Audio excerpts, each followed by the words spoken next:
É um prazer estar aqui com vocês. Estou muito bem recebida desde ontem. Feliz por poder compartilhar um pouquinho daquilo que Deus tem feito usando a minha vida. Feliz de estar com o Felipe. Ele é muito generoso ao dizer que eu sou a mãe pedagógica, mas é um prazer ter caminhado com o Felipe e estar caminhando durante tanto tempo, assim como é uma bênção, um presente mesmo de Deus, poder conviver e discutir temas tão importantes para a educação das nossas crianças, dos nossos jovens, com pessoas como o professor Solano, o reverendo Mauro Meister, o Felipe, que são meus colegas de trabalho, com quem tenho caminhado nesses últimos 12, 13 anos, né? Então, Deus tem sido muito bom, muito misericordioso.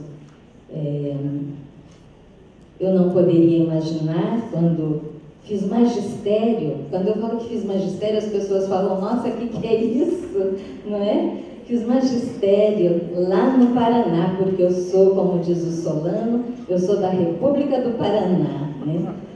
Lá no Paraná fiz escola normal e fui trabalhar na zona rural, e Deus foi me ensinando tanta coisa e me trazendo para pertinho de tanta gente que também tinha tanto para me ensinar, e acabei vindo para o Mackenzie tendo o privilégio de, junto com o professor Solano e o reverendo Mauro Meister, formarmos o que hoje são os sistemas de ensino do Mackenzie.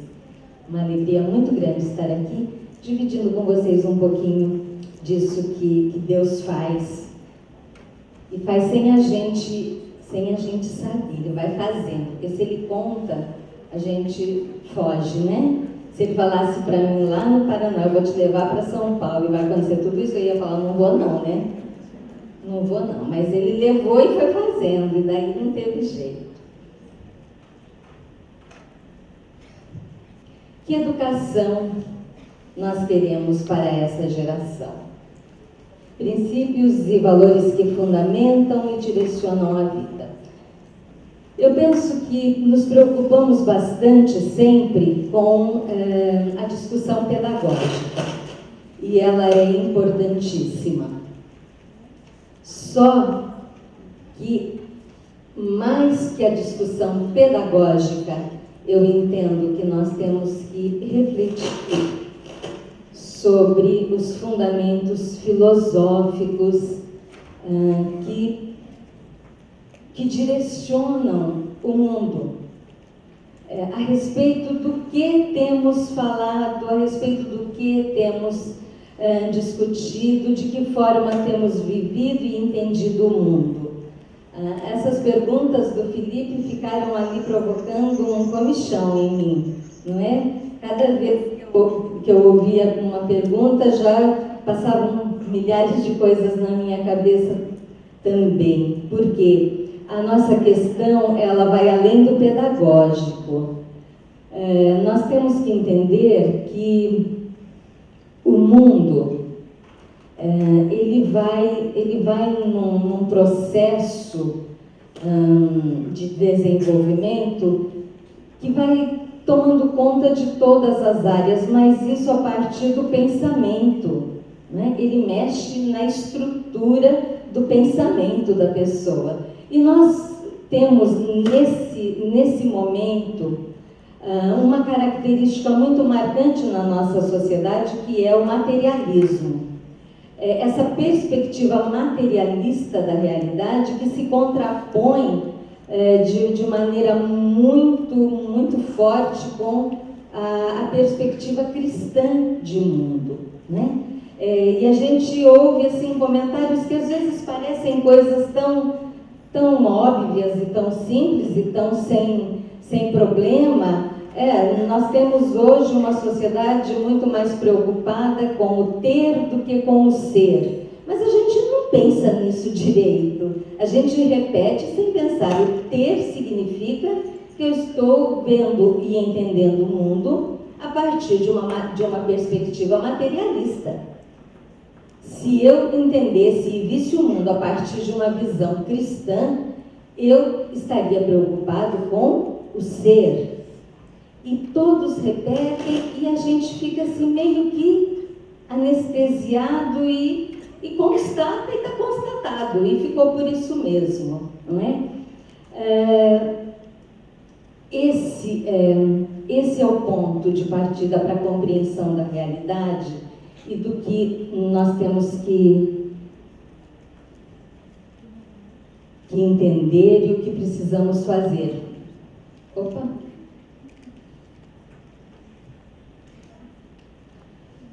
Vejam esse quadrinho da Mafalda, muito interessante. Oi, Miguelito, coisa boa na TV? Acabei de ligar. Mas parece que se você passa desodorante, depois come salsicha e aí compra uma máquina de lavar roupa, só não é feliz se for muito idiota. Então veja, para ser feliz você tem que comprar muita coisa, comer coisa gostosa e isso resolve o seu problema. Essa perspectiva de que você tendo coisas você é feliz, tem movido a vida das pessoas.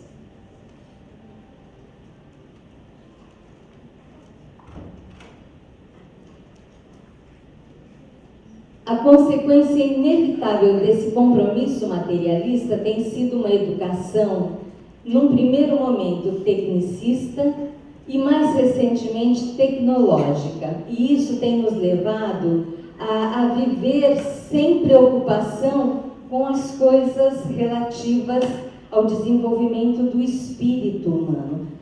Eu quero esclarecer que eu não sou contra, muito pelo contrário, né? Não sou contra a tecnologia de maneira nenhuma. Acho fantástico o uso da tecnologia, desde que bem utilizado, não é?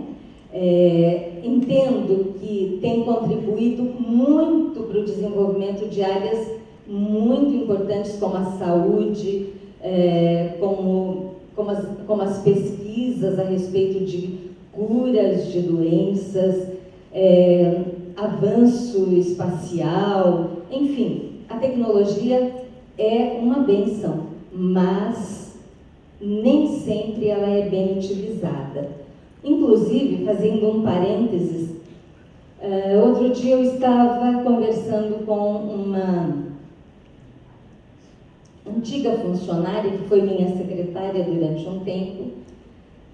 Depois se casou, mudou de São Paulo e ela tem 2 filhos, uma menina e um menino. A menina muito inteligente, vai muito bem na escola, uma gracinha de criança, e o menino com muita dificuldade, chegando aos 3 anos, praticamente sem falar, e quando falava em inglês, não falava português. A gente começou a ser uma coisa até engraçada, né? Porque o menino não fala, e as raras coisas que fala em inglês.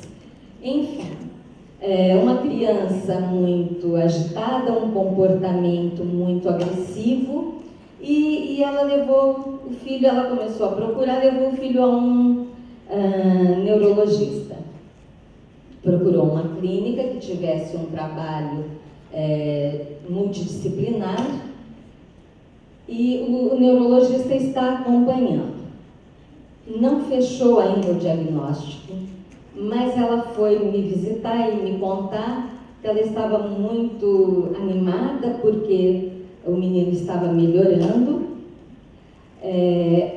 mas uma observação que o neurologista fez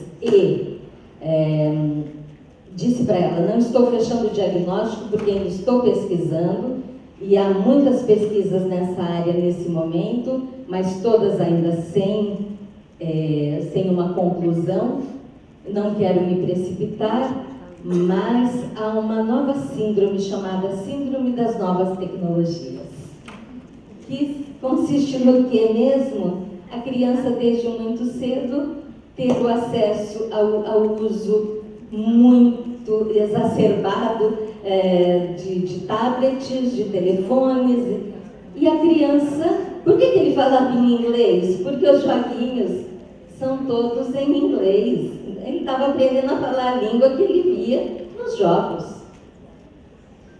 E por que ele ficava agressivo quando ela falava não? Porque no joguinho não tem isso, ele sempre ganha. E se não ganha, ele joga de novo e tem a possibilidade de passar de fase. Não existe não. O médico disse para ela, olha, a senhora tem que tirar dele os aparelhos. Tem que brincar, ele tem que ter acesso a livros, a jogos. A senhora pode ir ensinando todos os conteúdos que ele veria na escola, talvez melhor em casa, num primeiro momento, até ele aprender a lidar com essas questões de relacionamento. Mas vejam que interessante, a tecnologia é boa, mas se mal utilizada, ela faz um estrago, inclusive na formação das crianças. Inclusive, nós não temos ainda notícia do que vem, do que nós vamos descobrir daqui a um tempo. Está todo mundo achando lindo, mas e o que vai acontecer? Alguém parou, alguém está se preocupando com isso, em estudar as consequências desse uso exacerbado? Crianças que passam o dia na televisão, no tablet, no telefone, no restaurante, a gente vê as famílias sentadas e a criança, para ficar quieta, dá um tablet na mão dela e resolve o problema, não é? A questão é que estamos preocupados com o desenvolvimento das coisas materiais e estamos nos esquecendo do desenvolvimento do nosso espírito. Nós ainda espiritualmente não chegamos aonde tínhamos possibilidade de chegar, não sabemos as coisas que Deus quer nos ensinar e não estamos mais preocupados. Você vê a pessoa o dia inteiro com o tablet, com o telefone na mão, mas você não vê a pessoa o dia inteiro com a Bíblia na mão estudando. Não vê. Não há mais a preocupação. E o que nós temos que ensinar está lá. Queridos, Deus nos revelou tudo. Agora é nossa vez de correr atrás. Deus fez um trabalho perfeito e completo.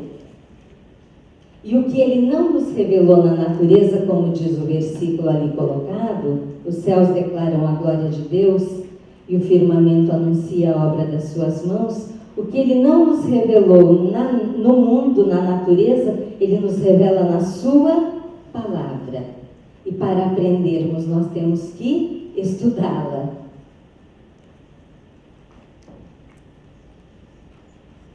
É interessante que, mesmo estudiosos,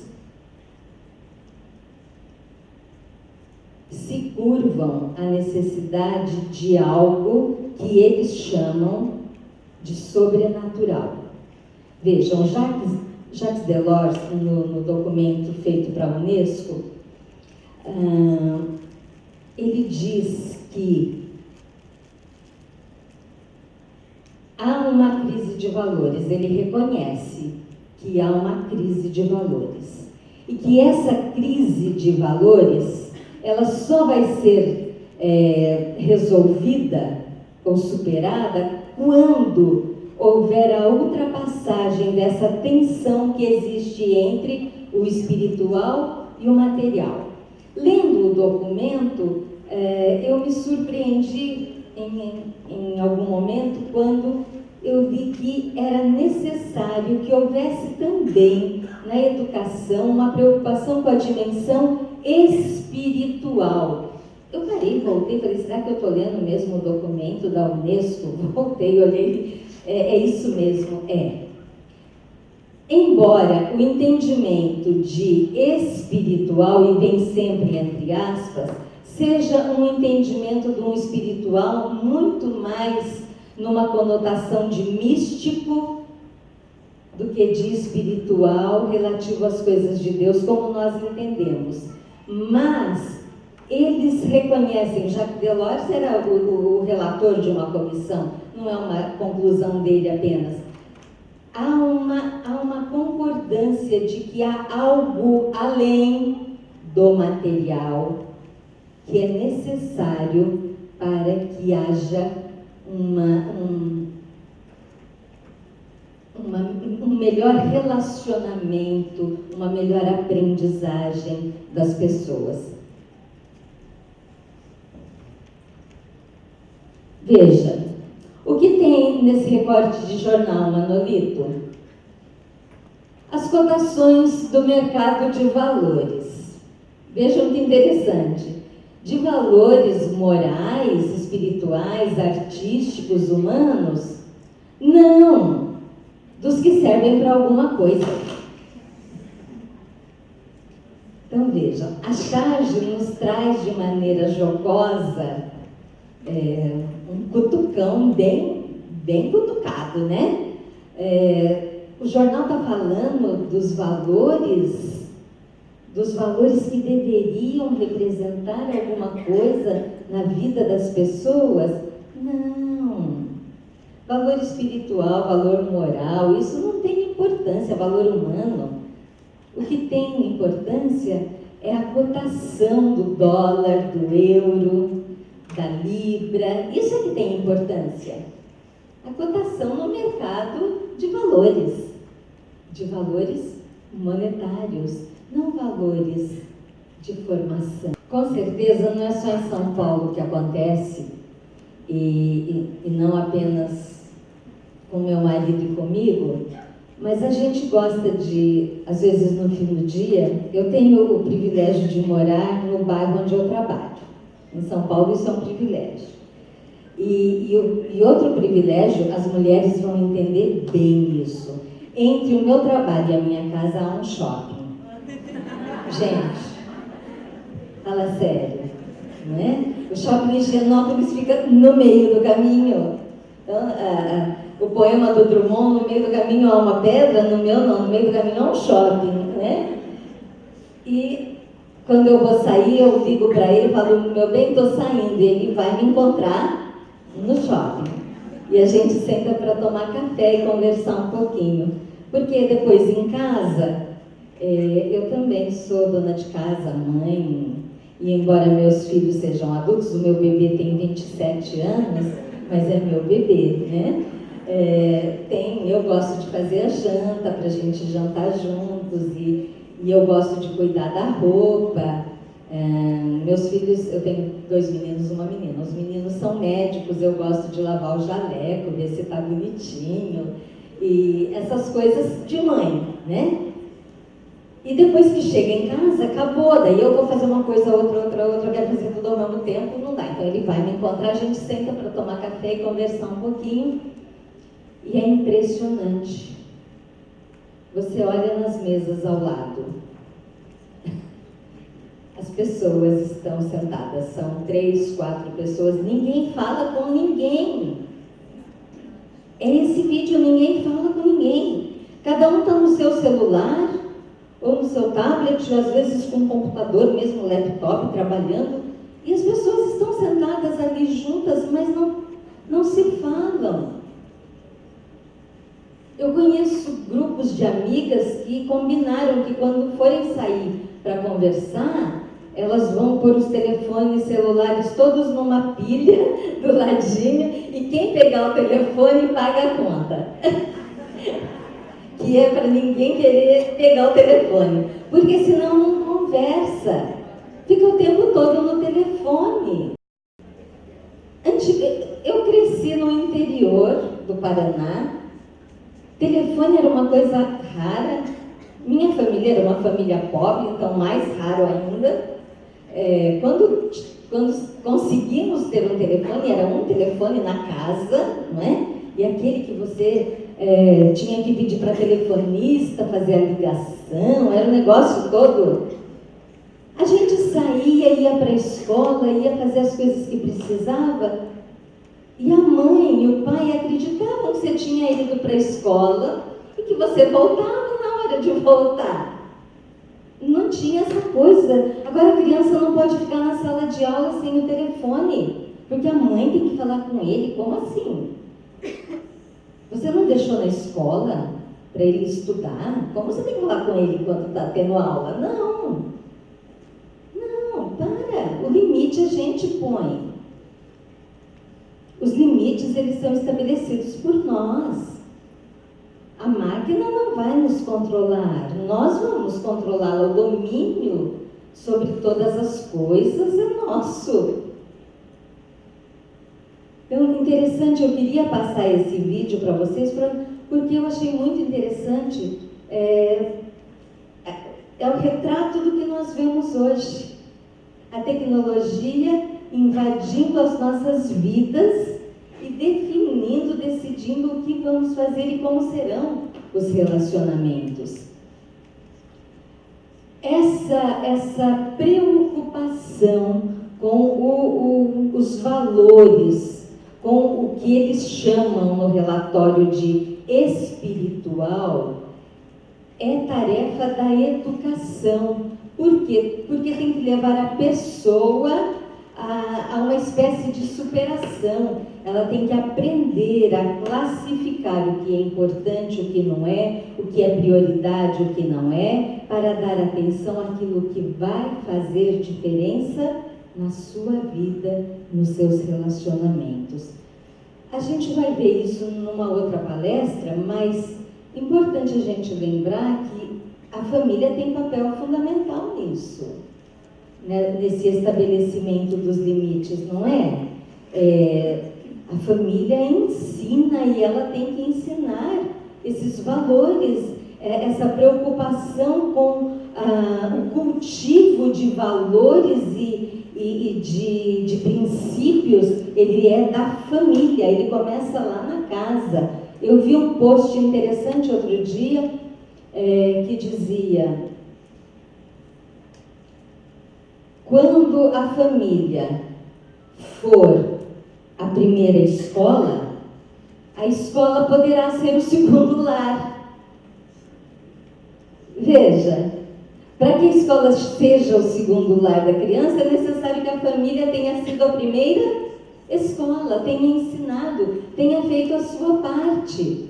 Aquilo que lhe cabe. Ter filho é uma bênção, mas é uma bênção que tem que ser cuidada, e bem cuidada. A educação deve ser direcionada em prol do pleno desenvolvimento da personalidade humana, para o fortalecimento do respeito aos direitos humanos e às liberdades fundamentais.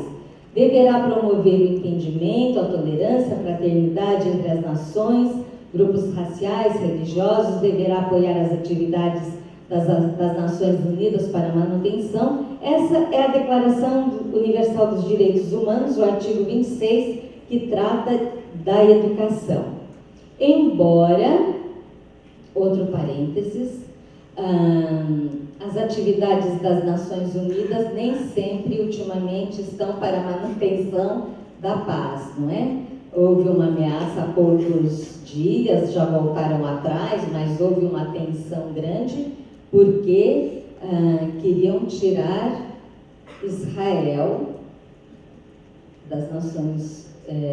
Israel ia sair das Nações Unidas e os Estados Unidos também iam sair da Unesco, porque a declaração da Unesco dizia que os territórios que Israel considera santos não poderiam mais ser considerados santos, porque são dos palestinos, são da Cisjordânia, são dos muçulmanos também, e houve uma tensão muito forte. Israel ameaçou que saía da Unesco, junto Estados Unidos disse que ia também, daí reviram, mudaram os dirigentes, ia ser um egípcio, voltaram atrás, agora parece que é uma francesa, enfim, deram um jeitinho para que essa manutenção da paz realmente possa ser garantida, não é? De alguma forma entre as nações. A identidade confessional não fere os direitos humanos e a identidade confessional não vai contra a liberdade de ninguém, não afasta ninguém. E no início do sistema Mackenzie de ensino, eu me lembro, 2008, mais ou menos, 2009, acho que foi por aí, quando os materiais começaram a sair, nós tivemos muitos problemas lá em São Paulo, com Rede Globo, Revista Veja, Folha de São Paulo, Estado de São Paulo, todo mundo nos atacando, dizendo que o Mackenzie agora estava fazendo uma educação que ia contra as orientações do Estado, enfim. E nós, nas entrevistas, nas conversas, nós provamos para eles que nós não éramos simplistas, reducionistas, que não estávamos fazendo proselitismo, muito pelo contrário. Consideramos, e eu considero muito honesta a postura de uma instituição confessional que põe as cartas na mesa, que deixa clara toda a relação dela, a instituição, com o público, e que não tem medo de ensinar tudo, né? Porque no material que nós produzimos, nós falamos do criacionismo, e isso gerou toda a conversa. E daí, conversando com a repórter, eu falei para ela: você pode, por favor, folhear o livro? Nós falamos do criacionismo, sim, mas você pode folhear e você vai perceber que nós falamos também do evolucionismo. Você pode folhear mais um pouquinho e ver que a gente também cita o design inteligente. Você pode, por favor, verificar que nós somos honestos, nós colocamos todas as maneiras que existem de entender, nós apenas não queremos deixar a nossa maneira de fora. E é um direito que nós temos. Nós não estamos ocultando nada. Errados estão os materiais que ocultam a nossa visão. Eles é que são desonestos, porque nós colocamos tudo. Quem não coloca, quem põe só o evolucionismo, não está sendo honesto, porque não é a única forma de entender, né? Então, a identidade confessional, ela tem que seguir princípios legais, mas ela também tem que se impor enquanto instituição que tem princípios, que tem valores claros e que não ferem de maneira nenhuma a nenhuma pessoa, né? Mas nós temos na Constituição de 88, no artigo 206, a garantia de trabalharmos com escolas confessionais. Nós temos na LDB a garantia também no artigo 20, que diz que as instituições, elas podem ser confessionais. O que é necessário? Informar, primeiro, elaborar e executar sua proposta pedagógica. A proposta pedagógica é assunto para uma outra vez, uma outra conversa, porque a proposta pedagógica, ela é fundamental numa escola. Ela é a cara da escola. Ela diz quem você é, o que você vai fazer, de que jeito você vai fazer, é ela que garante a sua vida. É o seu documento, né? Então, houve um período, um triste período, mas já passou, quando o MEC exigiu que cada escola tivesse o seu PPP. As escolas não estavam entendendo bem o que era, não sabiam fazer e começaram a encomendar. E nós tínhamos no país alguns nomes que ficaram conhecidos, de pessoas que cobravam para fazer o projeto político-pedagógico. E eles faziam para todo mundo. A escola pagava e recebia o documento pronto, apresentava, era aprovado, porque evidentemente eram pessoas que sabiam fazer aquilo, e todas as escolas tinham a mesma proposta. Não havia nada de diferente. Qual o problema? Que a pessoa que fez escreveu lá o que ela quis. A visão de mundo que ela entende que é correta, o modelo pedagógico que ela acredita que é o melhor, e todo mundo ficou fazendo a mesma coisa, porque o projeto político-pedagógico dizia aquilo. O seu projeto político, a sua proposta, ela tem que ser feita por você. Você é que sabe que fundamentos você quer ter para a educação que você vai praticar na sua escola. Quais são os fundamentos filosóficos? Quais são os fundamentos epistemológicos? Quais são os fundamentos pedagógicos? Que método você vai utilizar para ensinar? Ali tem que estar tudo claro, mas é você que sabe.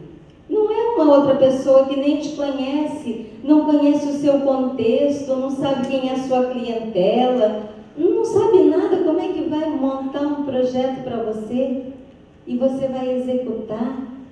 Não é? Então, temos liberdade desde que nossa proposta seja clara e desde que os pais sejam informados da sua proposta.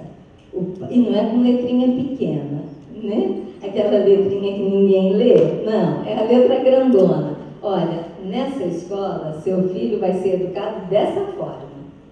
Ele vai aprender desse jeito, os conteúdos serão dados, mas todos eles a partir de uma visão de mundo que venha colocar em discussão o que está sendo visto aí e o que nós cremos. Não é ocultar nem do pai o que você vai fazer e nem da criança os conteúdos que ele tem que aprender, né? Ser cristão é, acima de tudo, ser honesto, bem honesto, né? É isso que nos identifica como cristãos. Nós temos que refletir à luz de Cristo. Jesus era honestíssimo, ele falava tudo, estava tudo muito claro, e é assim, o modelo que a gente segue é esse. Felipe falou de cosmovisão, e a gente discute muito isso, porque parece uma coisa tão simples, mas não é. É complicado de entender. Mais complicado de entender é a gente aprender a utilizar, a gente mudar. Isso é que é difícil. Entender eu entendi, mas mudar eu não consigo, né? Cosmovisão é o modo particular, é a forma como você entende o mundo, como você vê o mundo. Por isso, e eu entendo bem quem demora, ou às vezes tem dificuldade. Eu demorei para entender isso, porque na nossa cabeça as coisas funcionam mais ou menos assim. De segunda a sábado, eu tenho uma vida secular normal. Eu vou à escola, eu trabalho, eu venho para casa, eu cumpro meus compromissos, está tudo certo. Domingo é o dia do Senhor, e eu vou à igreja, eu faço as coisas da igreja, eu me comprometo com as coisas. Não é verdade? E a gente faz de coração. É de verdade aquilo, a gente faz de coração. Só que quando eu comecei a entender, o Mauro falou tanto, né, Felipe, que teve que aprender. Quando eu comecei a entender que é de segunda a segunda, não era dividido de segunda a sábado e domingo, era segunda a segunda. A forma como eu vejo as coisas, como eu ajo, como eu sou no trabalho, como eu sou com a minha família, como eu entendo o conhecimento, como eu executo o meu trabalho, como eu vejo o próximo. É uma coisa só. É o jeito de entender Deus, a criação e o funcionamento de tudo. Isso é cosmovisão. Então, quando a gente ouve, e eu ouvi muito, não, na igreja meu filho vai aprender as coisas de Deus, vai estudar a Bíblia, na escola ele tem que aprender as disciplinas que a escola ensina. Claro, ele tem que aprender. Só que se lá na escola ele aprender a partir de uma visão materialista, a partir de uma visão nihilista, a partir de uma visão humanista, mudou tudo, querido. E deixa eu contar uma coisa, o filho fica com a gente poucos momentos em casa e na igreja menos ainda. Quanto dura a aulinha da escola dominical? 1 hora? Por aí? Vamos considerar que tem uma aula de EBD de 1 hora, que no culto vai ter o cultinho para ele mais 1 hora, são 2 horas por semana, mais algumas que ele ficou comigo, mas o que ele viu na escola o tempo todo martelando na cabeça dele, a visão materialista, os conceitos sendo passados. O que é que vai dar mais resultado? Me conta. Depois a gente não entende. E daí, eu faço é uma consideração. Crítica é uma palavra que as pessoas não recebem muito bem, uma consideração. E eu faço a consideração, porque eu já falei com o meu pastor, então não tem problema. As nossas igrejas, via de regra, as igrejas protestantes, elas se preocupam muito com a classe dos adultos, o templo, está com ar-condicionado, o som é bom, a cadeira. E as crianças, tem a edícula, né? A gente conhece crianças lá na edícula. É uma salinha apertadinha. Não tem equipamento multimídia, não dá para comprar muito material, é caro. Quando der, a gente vai comprar, tá? A SAF vai fazer um bazar, e o dinheiro do bazar da SAF vai ser para a gente comprar jogos para a salinha das crianças. Daí a gente não entende, a criança ficava num lugarzinho, tinha um materialzinho. A professora não pode fazer quase nada porque é pouco tempo, porque não tem material, não tem espaço. Depois já, nossa, eles estão indo tudo embora da igreja. Por que será, né, quando fica adolescente? Será que aconteceu? Queridos, a igreja é de todos. Mas a ordem natural das coisas diz que os adultos vão morrer primeiro. Se a gente não cuidar das crianças, não vai ter igreja. Porque elas não aprenderam a ter amor por aquilo. Elas vão embora. Acabou. E daí a gente vai falar de educação cristã para quem? Temos que repensar. E eu estou falando isso só porque eu sei que aqui também vinha professor de escola dominical, também vinham pastores, tá bom? Mas eu penso que é uma preocupação que as nossas igrejas precisam ter. Cuidar bem das crianças. Criança precisa ser cuidada. Temos que pastorear o coração das crianças e cuidar do desenvolvimento delas. Elas são a igreja. Elas são a igreja. E nós não teremos feito o nosso serviço direito se na hora delas fazerem, elas não fizerem porque já foram embora.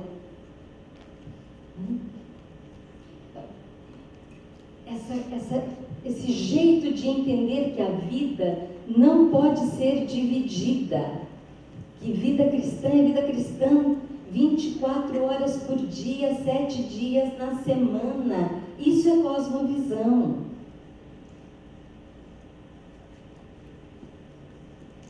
Quando eu estou cozinhando, eu estou fazendo para a glória de Deus. Quando eu estou passando roupa que eu detesto, é para a glória de Deus. Não é? Quando eu estou no meu trabalho, é para a glória de Deus. É o tempo todo. Não é só na escola. Não é só na hora de estudar história, geografia, ciências. Agora veja, quando eu entendo que tudo é entendido a partir de uma perspectiva cristã, eu entendo que a história que está no livro de história que o meu filho está estudando, a história do Brasil, a história geral, ela está enviesada. Quando eu entendo isso, eu vejo que a biologia, a ciência, está num rumo de visão materialista. Quando eu entendo isso, eu vejo que o livro de filosofia está levando o meu filho a ter uma visão humanista. Deus não está sendo considerado em nenhuma delas. Agora, vocês acham que um bombardeio desse, todas as disciplinas, todos os dias, o ano todo, vários anos, não vai fazer nada na cabeça dessa criança? Quando a gente começou o trabalho, o Felipe lembra disso. Nós achávamos, inocentemente, que o material de ciências ia ser o pior. Lembra, Felipe? Nossa, como a gente vai fazer com o material de ciências? Foi tão tranquilo. Hoje, quando a gente olha, e o Felipe muito mais que eu, olha para o material de filosofia, de sociologia, o que a gente faz com aquele material? Porque o que o mundo diz hoje é totalmente contrário ao que dizem as Escrituras.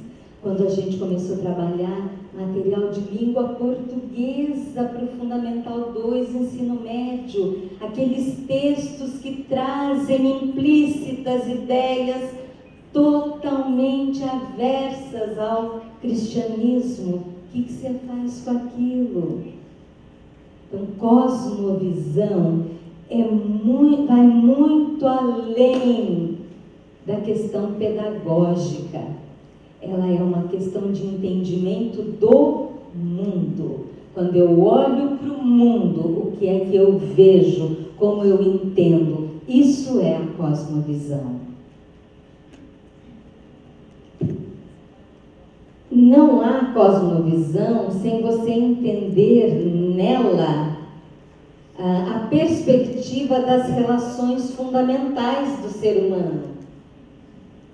Deus nos criou relacionais. Deus se relaciona conosco, nós nos relacionamos com o outro, somos seres relacionais. E nessa perspectiva, a cosmovisão faz toda a diferença. Como é que eu entendo a minha relação com Deus, como eu entendo a minha relação com o próximo, como eu entendo a minha relação com o mundo. Veja, não existe pessoa que não tenha visão de mundo. Todo mundo tem. Você pode nem saber que visão você tem, mas você tem. As suas ações mostram que visão você tem. O que é o mundo? Por que nós conhecemos as coisas? O que é o ser humano? Como sabemos o que é certo e o que é errado? O que acontece quando morremos? Essas questões que nos inquietam. Não quer dizer que você anda perguntando isso o dia inteiro, todo dia, mas são questões que te incomodam. Essas questões têm tudo a ver com a sua visão de mundo, com a sua cosmovisão. E como é que nós queremos que as nossas crianças, os nossos adolescentes e jovens entendam e respondam a essas questões? Essa é a questão. Que educação nós queremos dar para eles, para que eles tenham condição de responder a essas questões? Eu deixo aí para vocês, tá bom?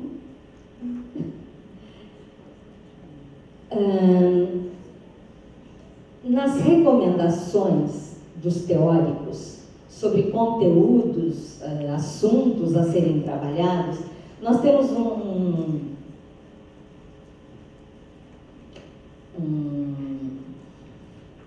ele não é pedagogo, Zabalza é um espanhol, trabalha na área da educação, e ele diz que na educação infantil e no ensino fundamental, ou seja, dos 3 aos 14 anos, né, porque o fundamental é entendido ele todo, a educação ela tem que dar ao aluno condições dele responder às grandes interrogações da humanidade.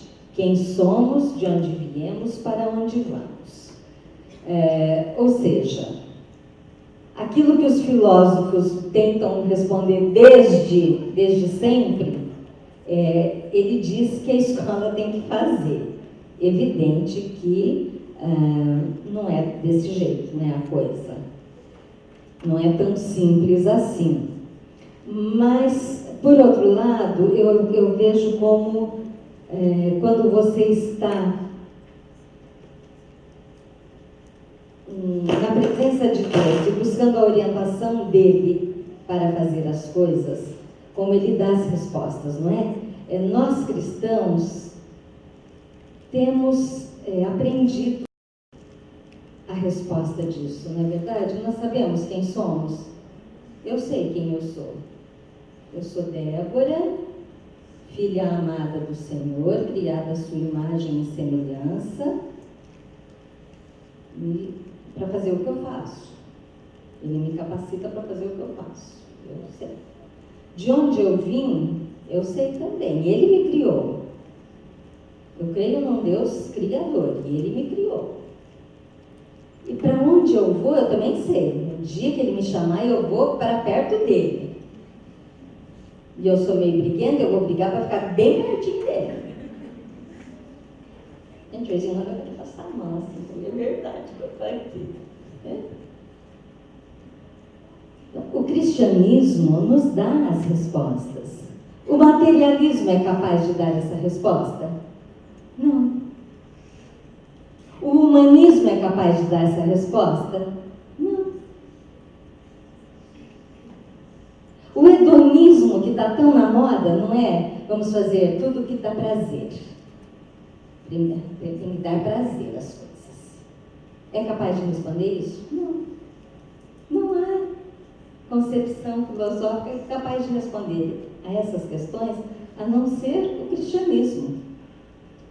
No ensino médio, depois que o menino já aprendeu aquilo lá, daí sim ele vai estabelecer diálogo entre as diferentes disciplinas, ele vai se inserir no mundo do trabalho, enfim, vai exercer a sua cidadania. Agora, o que acontece?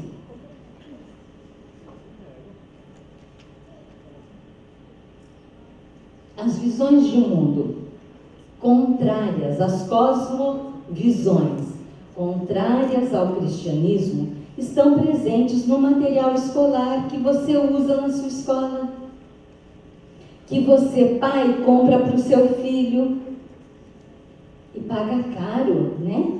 Você paga caro para comprar uma coisa que vai ensinar o contrário daquilo que você queria que ele aprendesse. Olha que incoerência. Você paga uma escola, você compra o material e é para fazer tudo o contrário do que você queria. Você queria ensinar outra coisa para o menino, mas ele vai aprender tudo diferente. E você, com seu aval, porque você está pagando para aprender aquilo tudo. Nos livros didáticos, e aqui eu preciso fazer uma observação, esses próximos slides, o professor Solano me cedeu gentilmente há um tempo atrás, e eu uso toda hora, né? Mas ele não liga, mas ele não fica bravo. Nos livros, essas concepções de mundo, essa forma de entender o mundo, o ser humano, essa forma de entender Deus, a criação, ela vem e vem de forma, às vezes, velada, às vezes sutil e às vezes explícita. E nós ficamos como que acovardados, porque a gente fica sem fazer nada. Você viu aquilo e não faz nada. Continua estudando naquele livro.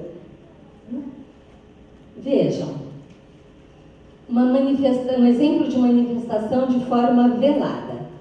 Mentir, sim ou não? Veja que já começa com o tema, né?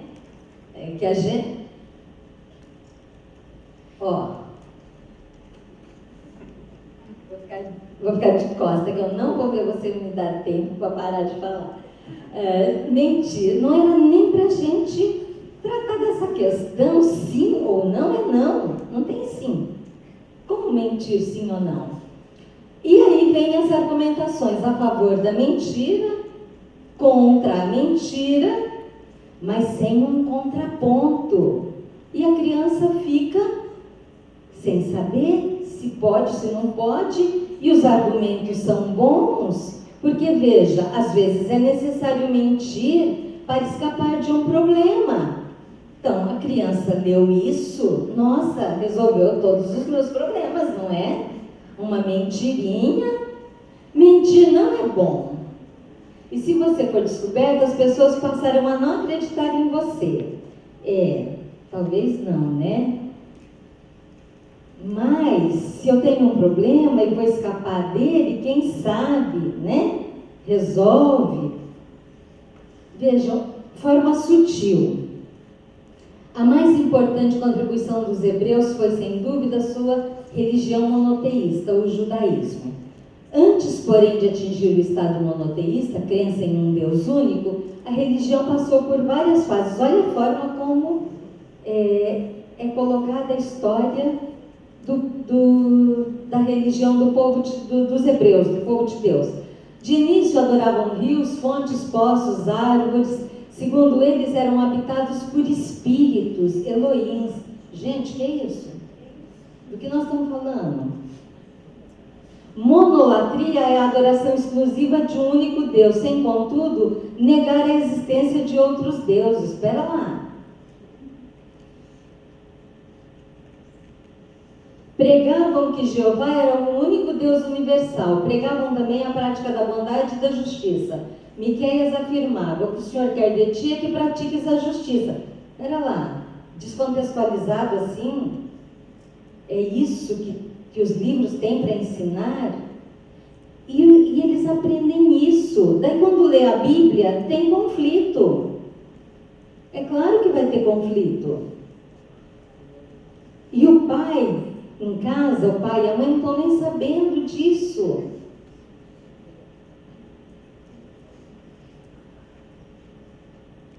De forma explícita.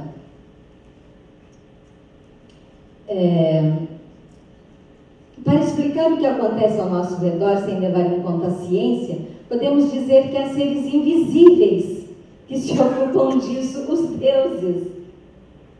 Os mitos constituem uma parte importante da cultura de cada povo. Entre todas as culturas humanas, algumas se propagaram mais que outras.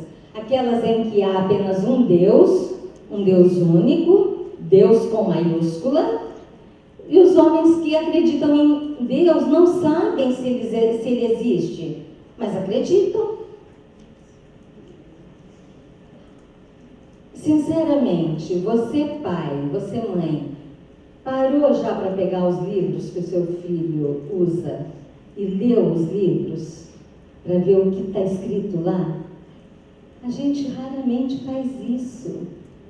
Não tem tempo, confia na escola. As religiões pregam amar, ajudar, perdoar, reconciliar-se, dizer não à violência, tornar-se melhor. Sim, é possível pôr essas ideias em prática na Terra sem necessariamente crer em Deus. Sem forçosamente acreditar que é uma mensagem que Ele enviou aos homens. Agora, essas ideias podem fazer parte do mundo com ou sem Deus, com ou sem religião. Não vou olhar, Leonardo. Vejam, pais interferem em escolas que abordam questão de gênero nos livros e vetam conteúdo.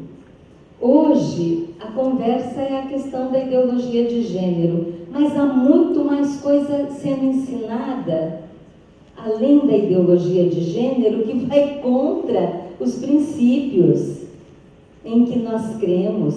Então, temos que estar atentos à ideologia de gênero, mas também a todos os outros conteúdos que estão sendo passados.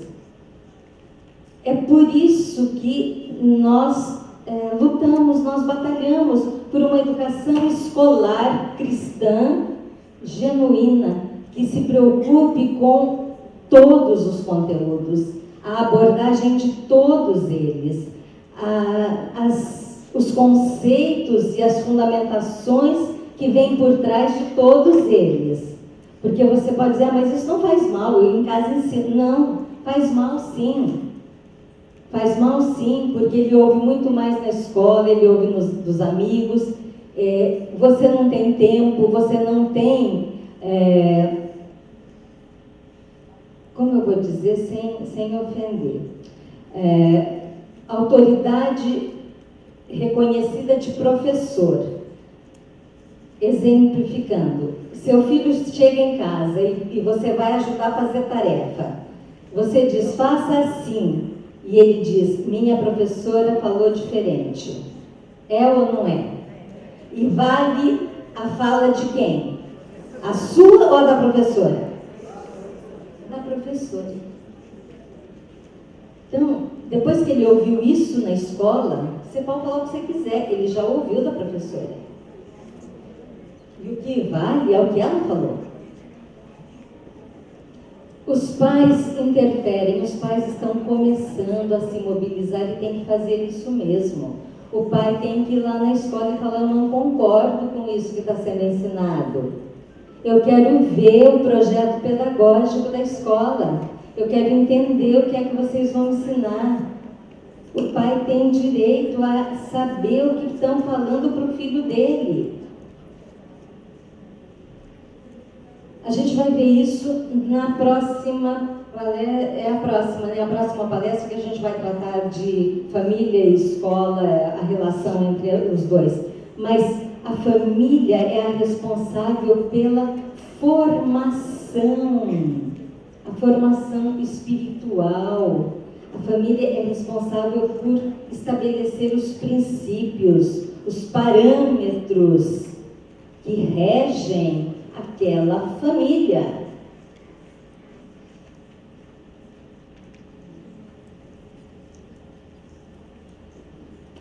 A educação cristã, ela tem que ser entendida como a educação que ensina tudo.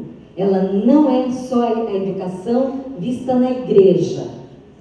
Ela não é só o conteúdo da EBD. Ela não é só o conteúdo de cursos específicos. A educação cristã, ela tem que permear todas as disciplinas, todo o campo do conhecimento.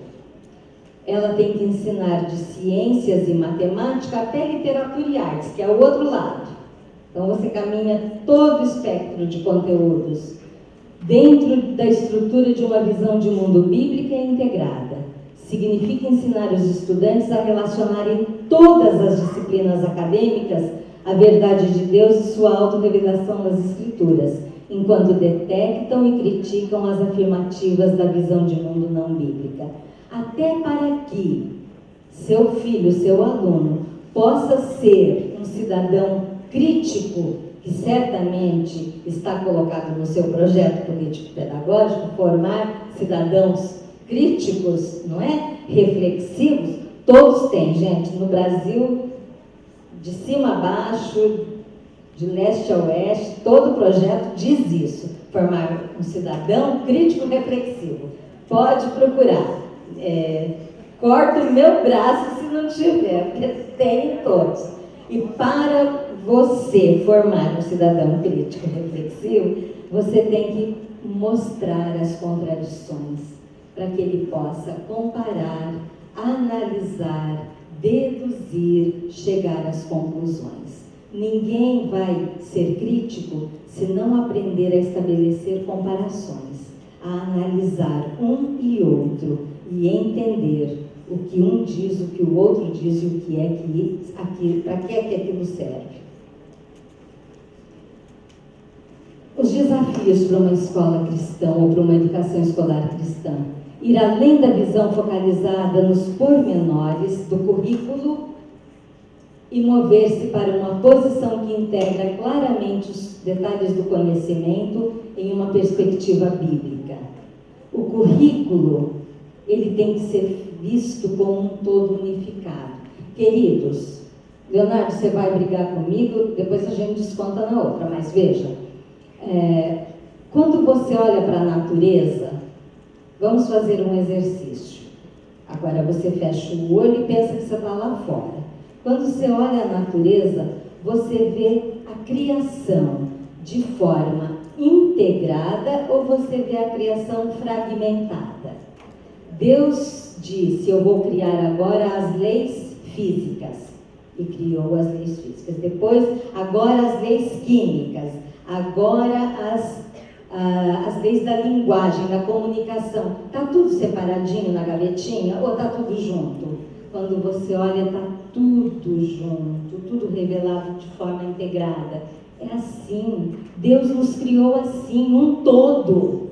Deus não nos criou com caixinhas, separando coisas, separando dias, conteúdos, disciplina, forma de entender as coisas. Nós somos seres integrais. Por isso a educação cristã tem que ser uma educação integral, que integra todos os conhecimentos, a visão bíblica.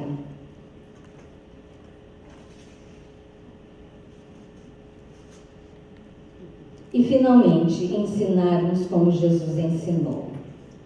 Isso é bem fácil, tá, gente? É só você abrir Gálatas, ler bastante o versículo 6:22, é isso? E você vai sair, vai para a sala de aula e vai ser uma beleza, porque você vai ensinar com benignidade, com bondade, com mansidão, com domínio próprio. É isso, queridos, desenvolver o fruto do Espírito. É isso. Um professor cristão é um professor assim, que tem domínio próprio, que é manso, que repete, que fala quantas vezes precisa, que é bom, que tem um olhar misericordioso para o aluno. Esse é o professor cristão. E é essa educação que a gente quer para as nossas crianças. Nós queremos que eles sejam assim, mas nós não somos com eles. Daí fica complicado. Veja, se nós fizermos uma comparação com o livro Um Anjo Executivo, Gálatas fala de amor, o autor fala de compromisso. Gálatas fala de alegria, ele fala de alegria também. Paz, ele fala em perdão. Paciência, paciência. Amabilidade, ele diz respeito. Bondade, bondade. Fidelidade, honestidade. Mansidão, humildade. Domínio próprio, abnegação.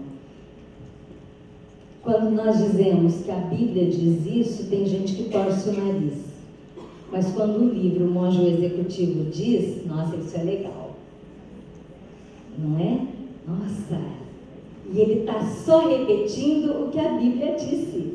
Ele só copiou. Copiou de um jeito original, mas ele copiou. Não é? E às vezes nós nos acovardamos, temos um medo de falar da Bíblia. Nossa, se a gente falar da Bíblia vai dar confusão. Olha, eu me lembro que em muito lugar que Jesus passou teve confusão, né? Às vezes é preciso ter uma confusãozinha para as pessoas pararem e ouvirem. Mas nós estamos deixando que outros se apropriem daquilo que a gente sabe e ensine, e nós ficamos quietos. Ele pode falar no livro dele e a gente não pode falar?